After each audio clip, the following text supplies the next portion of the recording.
Hey guys, what's up and welcome back to a brand new video. So hope you guys are having amazing days. Guys, back again with a tech video. So I know this video is kind of late. Actually, I was pretty sick for the past 2 weeks. That's why I couldn't really record any voiceovers. But now I'm a lot better. I'm going to be trying to upload at least 2 videos a week. So getting back to today's topic, I mean it's the end of the year. So a lot happening in the technology world. I mean we are seeing new concepts, we are seeing some leaks and rumors of 2020 and so much more. So one smartphone that is really making a lot of headlines is the brand new Motorola Razer, also known as Razer of 2019. And the thing is, Motorola or the Razer flip phone were in this business for the longest time ever. I mean their first flip smartphone was back in 2004. That's a long time ago. And I think that seems very amazing or crazy is most of the people were so busy recording leaks and rumors about Apple and Samsung that nobody really thought that Motorola is going to bring back the flip phone in 2019, because the flip phone really ended in like 2007 or 8 because of the new smartphones. Everyone wanted a bigger screen, the bigger specs, and people kind of got bored from that flipping mechanism. So we already do have like two folding smartphones in the market. We have the Galaxy Fold and the Huawei Mate X. Now you guys may be wondering what's the difference between the Razer and those two folding smartphones. So the main difference is the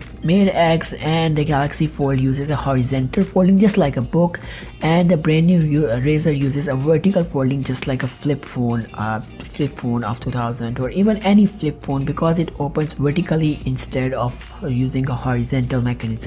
And I mean I remember I had one of the flip phones from Samsung. It was so crazy. I mean they were really expensive back then, especially in 2007 or 8. I mean the best thing to do is just to really open it and close it. If you want to attend a call, you just open the lid, and if you want to reject the call or end the call, you just close it. I mean you could play with that for hours and hours. It was pretty satisfying, and that's why I'm really excited for this brand new Razer phone. So the question that is in the mind of most people is the durability of the screen, because it does have a folding screen too, and well, most buyers who are going to be spending $1,500 on a new smartphone at least want their smartphone to last 2 years. And even there are going to be people who are buying it from carriers, so if they are not going to last a year or so, then I don't think it's worth the investment. Because what really happened with the Samsung folding display or the folding smartphone did really scare people from buying brand new smartphones, or more like brand new flip smartphones or folding smartphones.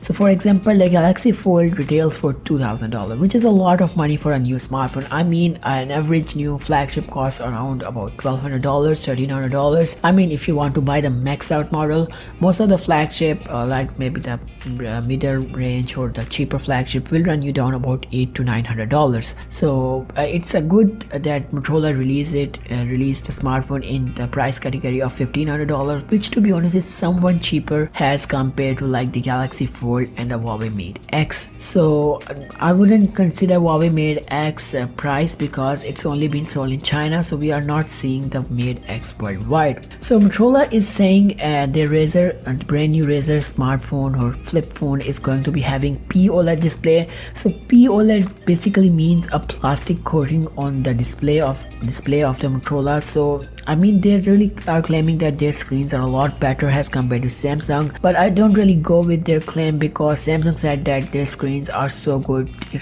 they have tested it 100,000 times, and well, when it landed in the hand of consumers, it didn't last for I think a couple of weeks. So I wouldn't really go with the claims of companies saying that their displays are better. So one thing that seems really strange about the Razer phone or the flip phone is it's only having a 2500 milliamp hour battery, which I think is too small just to power a 6.2 inch massive display, because I'm having the Galaxy S10e, which really offers a 3000 milliamp hour battery, and I really need to charge that smartphone twice a day just to keep up. So how Razer is going to give an entire day of juice from 2500 milliamp hour battery powering a 6.2 inch display is something which time will really tell, because it's having like two display. It's having like a flipping display inside, and it also has a small display outside for notification and stuff. So I think for the most part 2500 milliamp isn't going to be enough for this phone.